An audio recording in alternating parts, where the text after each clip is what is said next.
The Impact of World War II on America by Robert DiMuccio and Madison Hodrick. World War II was a tremendous turning point in history, especially for the United States of America.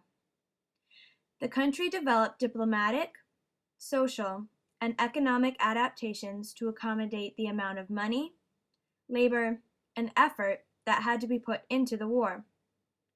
After World War II, these developments continued to positively change the country and expand the rights and quality of life of the American people. Diplomatically, World War II largely impacted America. In July 1947, the European Recovery Program was instituted at the Paris Economic Conference. The U.S. Secretary of State, George C. Marshall, urged that European countries sort out their economic needs so that material and financial aid from the United States could be integrated on a broad scale. And in April 1948, President Truman signed the act establishing the Economic Cooperation Administration. The objective of the Economic Cooperation Administration was to promote European production, bolster European currency, facilitate international trade, and enforce containment of the growing Soviet influence.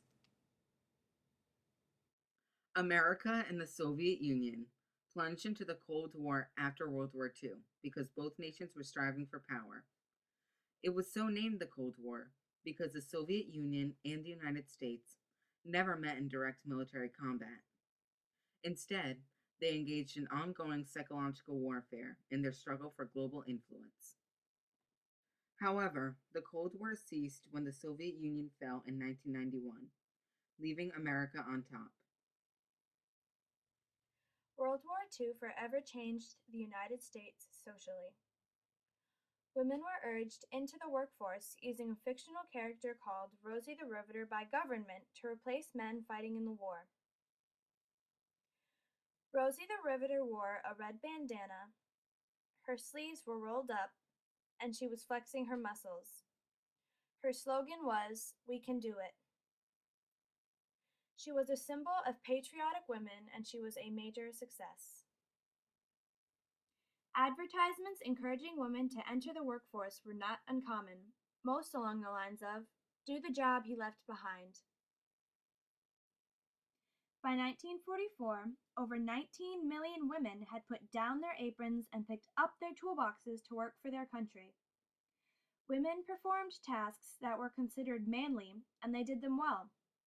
They worked in clothing industries as well as shipyards and airplane plants, where they served as steel workers, riveters, and welders. For the first time in history, Black women could work in major industrial plants. The majority of the women in the workforce enjoyed working outside home. They felt a sense of pride and dignity in the work they were doing for the United States. Some even pursued careers after the war. However, when World War II ended, women were often turned away from manufacturing jobs.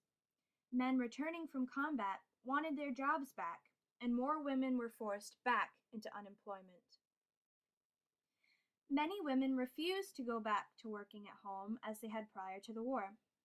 Women had gained pride in their skill to work, and feminism was strengthened, essentially resulting in female sports leagues and to the fall of discrimination of males and females. Rosie the Riveter had created a new generation of women. Not only did women enter the workforce, but the American economy changed when the Great Depression that had started in 1938 finally drew to a close. Americans had started making many of their own products during the war and continued manufacturing these goods after the war. They manufactured products such as synthetic nylon socks to replace the silk socks previously imported from Japan. The United States found several ways to make money during the war, selling war bonds, certificates, notes, and stamps. America raised nearly $180 billion from such sales. Income increased and few were out of work. Revenue from income taxes soared, and the United States taxed entertainments and luxuries like jewelry and cosmetics. However, the American debt still increased from $49 billion in 1941 to $259 billion in 1945. The war required enormous amounts of ships, tanks, aircraft, and weaponry. The United States and Canada built new plants to manufacture war goods. 60,000 aircraft were produced in 1942, and 86,000 planes were produced in 1943. Shipbuilding gains were just as impressive. The time needed to build an aircraft carrier dropped from 36 months in 1941 to 15 months in 1945. America became a much more productive and independent country, which contributed to its rise in power in the world.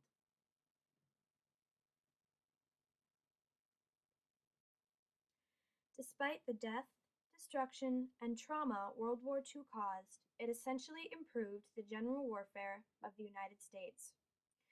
World War II helped America become one of the top most developed countries in the world.